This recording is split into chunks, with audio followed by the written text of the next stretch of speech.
Josefina Cortés Campos. Es licenciada en Derecho por el Instituto Tecnológico Autónomo de México, especialista en sector eléctrico, Derecho Constitucional y Ciencia Política.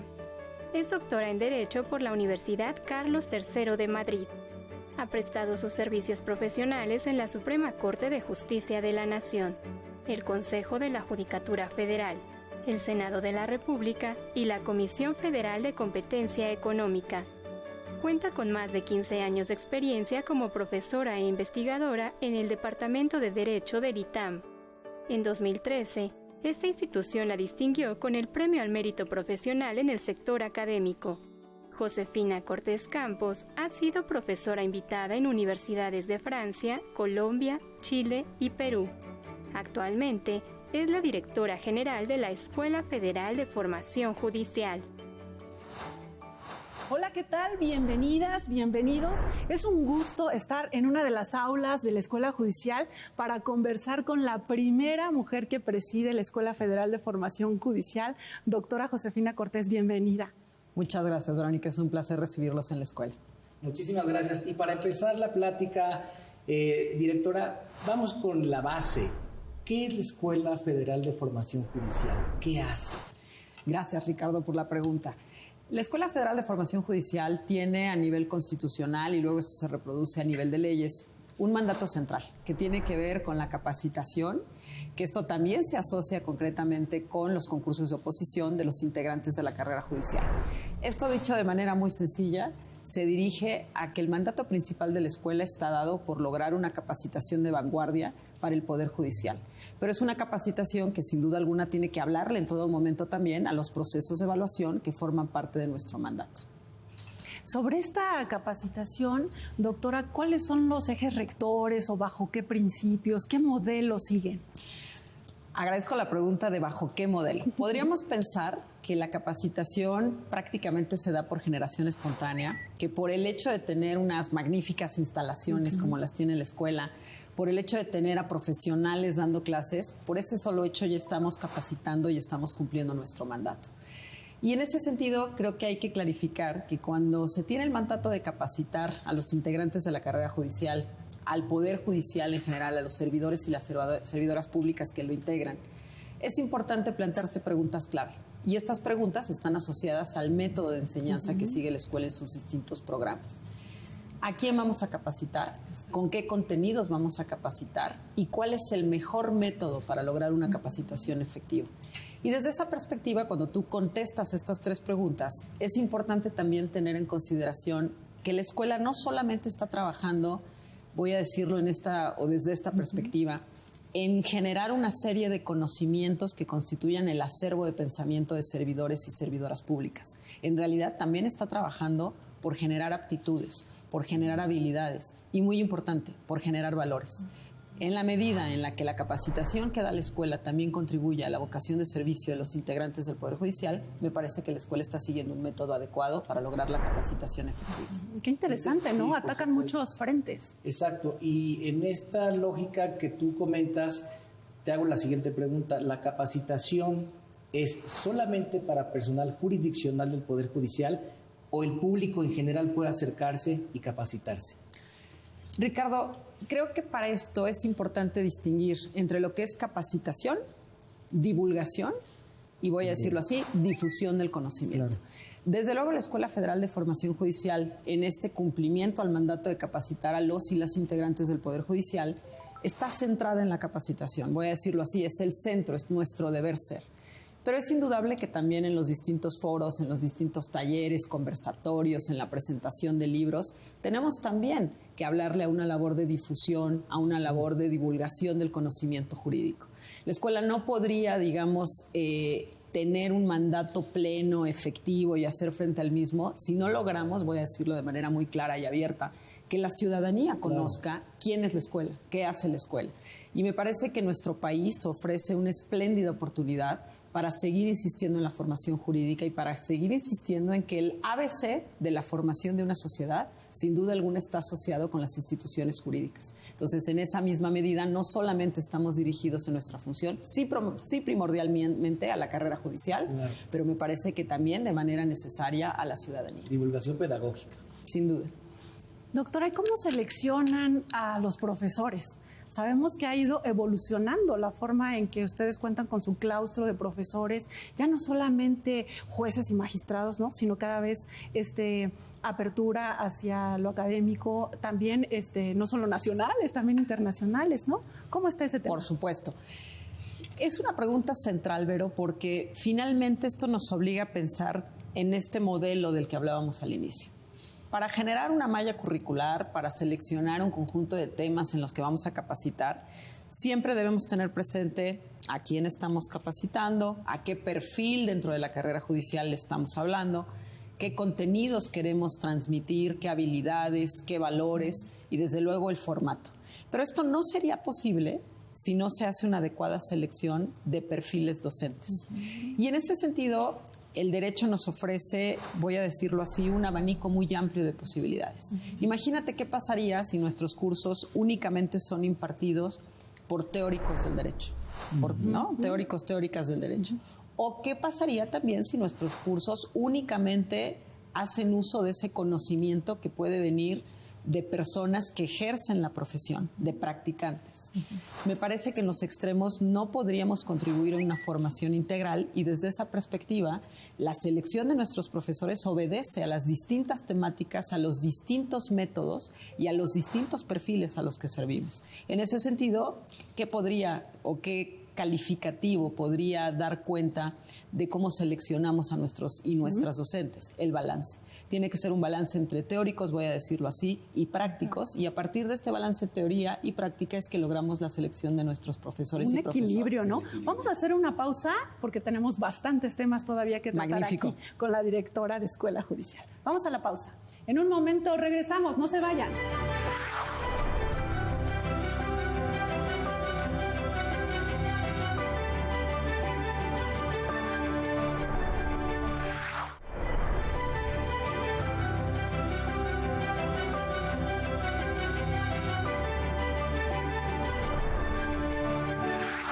Que sigue con nosotros, estamos conversando con la directora de la Escuela Judicial.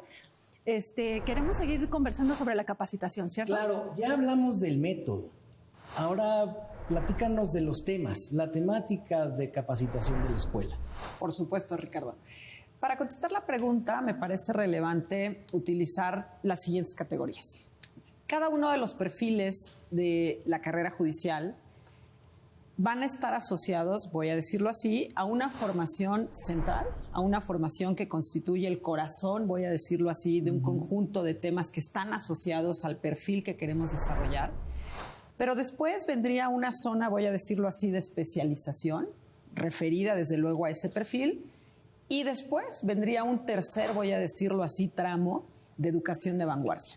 De tal forma que si nosotros nos imaginamos esto como en una especie de círculos concéntricos, tendríamos el centro de la formación, una zona de especialización y finalmente una zona ya dirigida a la vanguardia. Cada uno de los perfiles judiciales debe ir construyendo, digamos, esa capacitación de la mano de la escuela, nosotros justamente dirigidos a fomentar esta educación integral y en ese mismo sentido podríamos ir evolucionando, voy a decirlo así, en el conocimiento. Esto traducido a temáticas creo que se puede ver muy bien desde la perspectiva de ejemplos que nos podrían dar, por poner algunos, ¿no? La materia de los derechos humanos específicamente, temas asociados a una especialización muy importante que podría ser dentro del tema de los derechos humanos el sistema penal acusatorio, cómo podría transversalizar los derechos humanos este sistema. Y en un tema ya mucho más de especialización y de vanguardia, voy a decirlo así, podríamos hablar de qué oferta tendría que asumir la escuela con la inteligencia artificial como una de las herramientas, ¿no? Entonces, si nosotros revisamos desde esta perspectiva las temáticas de la escuela, podemos detectar tendencias. Y entonces podríamos decir, a ver, en el ámbito del derecho civil, en el ámbito de la teoría de la argumentación, en el ámbito del derecho administrativo, del constitucional, cada una de esas materias va a tener un eje, un centro, un corazón de formación. Pero de ahí debe haber especialización y desde luego de ahí debe haber temas de vanguardia. Si tomamos como ejemplo la materia civil, desde luego vamos a tener capacitación dirigida a temáticas propias del derecho civil, el concepto de familia. Pero esto debe irse especializando y llegar a un punto en el que, por ejemplo, podríamos abordar temas como los nuevos modelos familiares, como podríamos señalar y poner en la mesa la maternidad subrogada. Podríamos poner sobre la mesa ya cómo se ha superado este concepto de patria potestad para llevar a hablar ahora a un concepto de responsabilidad parental. Entonces, ese es justo el enfoque que tienen nuestros cursos. Desde esta óptica están siendo revisados continuamente los distintos programas, las mallas curriculares, porque debemos asegurarnos justamente que estén en una justa medida y un buen balance estos 3 tramos. No se puede renunciar al corazón de la formación, pero sí debemos hablarle también a una educación que va evolucionando en el tiempo y que debe ser acorde a las necesidades de la judicatura. Doctora, me llama mucho la atención porque es la primera vez que escucho el tema, ¿no? Inteligencia artificial. ¿Cómo van ustedes pues avanzando en paralelo con los contenidos, como dice, ir a la vanguardia, y también con la forma en que los van a transmitir, ¿no? Porque sabemos que también tienen extensiones en todo el país para hacer llegar esta capacitación, no solamente aquí a los servidores públicos y a las personas aquí en la Ciudad de México, ¿no? Por supuesto. Esto nos lleva, Verónica, a plantearnos cuál es el mejor formato para transmitir justamente conocimiento. Y creo que todos podríamos convenir en que la pandemia generó para la academia, para el sistema judicial en su conjunto, para la sociedad civil, la necesidad de entender de nueva forma, voy a decirlo así, la tecnología, los medios de comunicación. Y en una u otra medida, la educación en línea, ¿no?, impactó de manera decidida a los espacios educativos. Claro. Uno de ellos, la Escuela Federal de Formación Judicial. Y esto en realidad, quisiera compartirles, ¿no? Los cursos de la escuela en realidad, y quizá mi equipo, ya que me ha escuchado esto, va a decir, va a volver a decir lo mismo, sí lo voy a volver a decir. Pero los cursos de la escuela se cuentan en cientos y nuestros usuarios se cuentan en miles. Eso quiere decir que la estrategia de formación que tenga la escuela y la selección de formatos debe tomar en cuenta el volumen de usuarios a los que queremos llegar. Y lo más fácil podría ser decir, vámonos y llevemos todo a la educación en línea, y finalmente yo trabajo en línea, le doy play a los cursos que pueden estar, digamos, enlatados, que así les digo coloquialmente, bajo demanda, ¿no? Bajo demanda. Pero creo que allí desconoceríamos también que hay ciertos contenidos más propicios para una educación en línea y contenidos que son o requieren una educación presencial. Entonces, desde esa perspectiva, nuestra escuela trabaja no solamente en modelos sincrónicos, asíncronos, sino que en realidad también está pensando en que es importante trabajar por la vía de talleres, por la vía de conversatorios, y eso les va a dar finalmente a nuestra escuela una vivencia mucho más efectiva para nuestros destinatarios, ¿no? Para nuestros y nuestras estudiantes. Sí, un valor agregado. Y hablando de estos temas, y me voy a enfocar a tu labor aquí en la escuela, eres la primera mujer que preside la escuela. ¿Cómo impactan los temas de género, igualdad sustantiva en los cursos y en la capacitación que se imparte?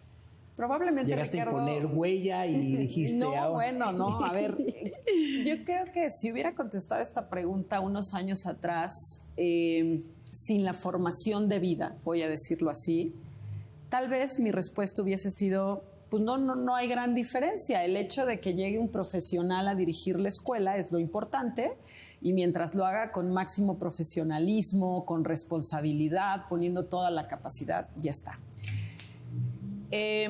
Realmente hoy contestar esta pregunta con este formato de respuesta sería completamente inapropiado, sería impertinente.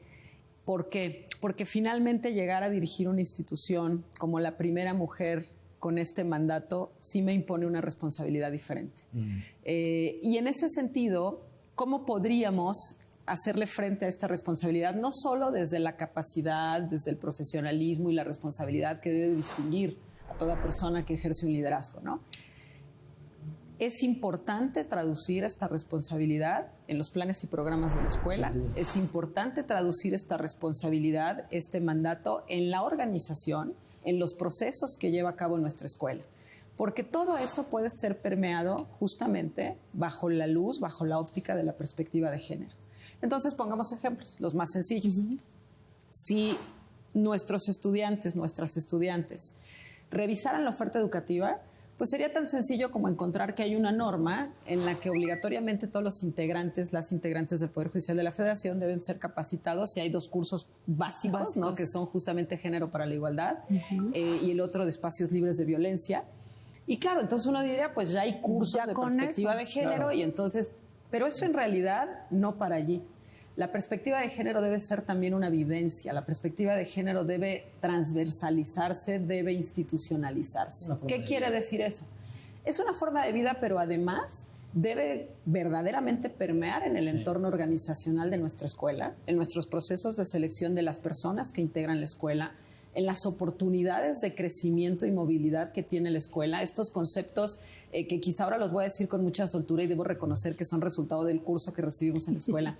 Estos conceptos de techos de cristal, paredes de cemento, pisos pegajosos, ¿no? Que finalmente nos están llevando a poner alertas y decir cómo estamos haciendo la realidad digamos, y cómo estamos transformando los esquemas de colaboración y vivencia en la propia organización. Entonces, ahí hay un ejemplo en donde no solo es capacitación, es también un tema organizacional, y voy a poner un ejemplo más.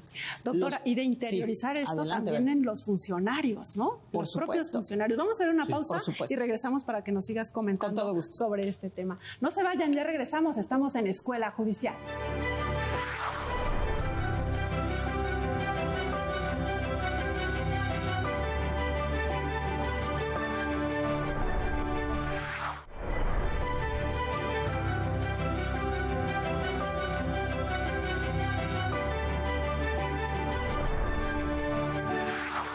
En la parte final del programa de hoy y nos quedamos en este tema importantísimo, ¿no? De la igualdad de género. Claro. Bueno, aquí retomando el punto, decíamos en el bloque anterior, ¿cómo traducir la perspectiva de género en los distintos espacios de acción de la escuela?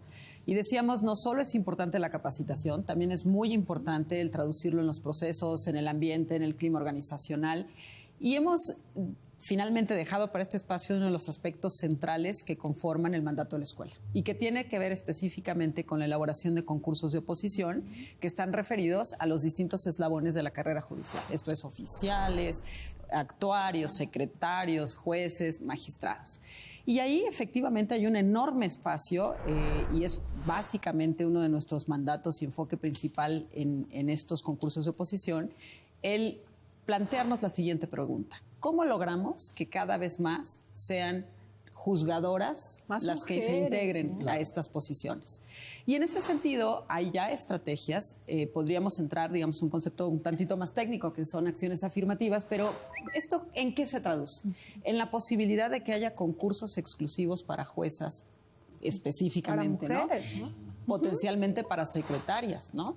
Y desde esa perspectiva son acciones que están buscando lograr la paridad de género, que están logrando efectivamente apuntar a la efectividad en términos de igualdad, voy a decirlo en estos términos.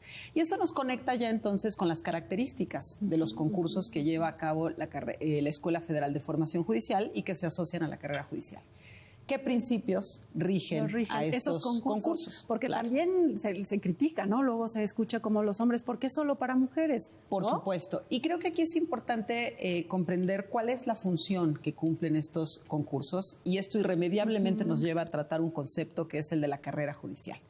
La carrera judicial, entendida como un sistema institucionalizado al interior del Poder Judicial de la Federación, que tiene el objetivo de que se integren a los distintos mandatos y funciones que tiene la carrera en los distintos perfiles, que haya una integración transparente, objetiva, que atienda al mérito. Y en ese sentido, si nosotros comprendiéramos o entendiéramos a la carrera judicial como un ciclo en el que está el ingreso, la permanencia, la promoción e incluso el retiro de la carrera judicial, pues ahí cumple una función principal el tema de los concursos de oposición. ¿Qué principios los rigen? No solamente la paridad, la perspectiva de género, también la transparencia, la objetividad, la rigurosidad técnica, la excelencia, la ética. Y estos principios, que se pueden decir fácilmente, deben ser traducidos a todos los tramos de la carrera y a todos los tramos de los concursos de oposición. En ese sentido, por ejemplo, cuidar las convocatorias, cuidar la forma en la que se integran los exámenes, hacernos las preguntas clave para decir ¿Qué pregunto? ¿Cómo lo pregunto? ¿Cómo garantizo que efectivamente las preguntas estén referidas al perfil que estoy evaluando? Son aspectos claves justamente de estos procesos de selección. ¿Y cómo se va garantizando la transparencia, no? Sin duda, y creo que es importante que estos procesos de los que tú haces referencia también permeen en los capacitadores, porque tienen que estar completamente preparados para poder capacitar sin duda, con esta Ricardo, perspectiva. Sin duda, y tocas un tema que es central. O sea, capacitar a los capacitados. Por supuesto, porque además, imagínense cómo se vería, digamos, el hecho de que la escuela capacita para A y evalúa en B. No, eso no es posible. Nuestra capacitación efectivamente tiene que hablarle también al proceso de evaluación. Y en ese sentido, si nosotros logramos un adecuado engarce, logramos que se hable la capacitación que hace la escuela con los procesos de evaluación, estaremos cumpliendo de mejor manera nuestro mandato. Y en el tema de los concursos que mencionabas, doctora, concursos exclusivos para mujeres, ¿sí se está viendo este aumento? O sea, ¿sí cada vez hay más mujeres en puestos como juzgadoras, como magistradas? Yo creo que aún nos queda mucho por hacer. Sin duda alguna, el Poder Judicial de la Federación ha dado un paso al frente. Y creo que el resultado más visible lo tenemos con el reciente nombramiento de la ministra presidenta, ¿no? Norma Lucía Piña Hernández. Ese es un ejemplo central de que el Poder Judicial da un paso al frente y que históricamente se nos presenta un parteaguas, ¿no? Y esa es una magnífica señal para toda la labor que debemos hacer los distintos integrantes del Poder Judicial de la Federación en nuestro distinto mandato, en nuestro distinto ámbito de influencia, pero todos dirigidos a hacer efectivamente realidad la paridad de género. Se ha avanzado, pero aún, digamos, sería realmente una irresponsabilidad mía decir ya estamos del otro lado. Realmente hay mucho todavía por hacer. Me parece que si nosotros nos enfocamos en decir, bueno, ¿dónde están las funciones administrativas, las funciones jurisdiccionales? Y hacemos una revisión de cómo están estas brechas, todavía vamos a encontrar brechas importantes que atender, y desde esa perspectiva los concursos de oposición son una herramienta, no son la única. Y este nombramiento, es algo que inspira, ¿no? Y un poco, bueno, se nos está terminando el tiempo, desgraciadamente, acercándonos a las conclusiones de la charla. Doctora, ¿hacia dónde miras tú que va la Escuela Federal de Formación Judicial? Creo que me voy a regresar, aunque sea un minuto, y quiero dirigirme a la audiencia que hoy nos acompaña. Sí, adelante. Una de las misiones y uno de los retos más importantes que tiene la escuela a la luz de lo que es esto de visión, misión, objetivos, tiene que ver con lograr que se conozca cuál es la función, cuál es el mandato de la Escuela Federal de Formación Judicial. Y por qué es importante plantearnos ahora sí hacia dónde vamos. Y yo lo pondré en estos términos, Verónica, Ricardo. ¿Por qué es importante que la ciudadanía conozca lo que hace la escuela y aprecie lo que hace la escuela? Porque finalmente cada uno de nosotros como ciudadanos aspiramos a vivir en sociedades cada vez más justas, a lograr que en nuestro país verdaderamente se consolide el Estado de Derecho, a lograr que en nuestro país las instituciones permanezcan a lo largo del tiempo. Y eso se logra muchas veces a partir de sentencias, a partir y a través de dictados jurisdiccionales. ¿Quién está detrás de las sentencias? ¿Quién está detrás de las determinaciones jurisdiccionales? Los y las juezas, los y los magistrados, los y las ministras. Desde esa perspectiva, la capacitación cumple una función central, ¿no? Y ahí es donde ya se convierte en plenamente relevante la función que tiene nuestra escuela, porque finalmente detrás del acceso a la justicia está la capacitación y es un elemento fundamental. Pues muchísimas gracias, y como diría el clásico, a la maestra con cariño, si me permites. Te voy a dar tu manzana. Más que recibida, maestra, la vamos a poner aquí en el aula. Muchísimas gracias, Ricardo. Muchas gracias, Verónica, y gracias por dejarnos llegar a la audiencia e invitarlos, desde luego invitarlas a que formen también parte del esfuerzo de la Escuela Federal de Formación Judicial. Muchas gracias. Pues muchas gracias. Gracias a usted que nos sigue a través de la señal de Justicia TV. Lo esperamos en la próxima.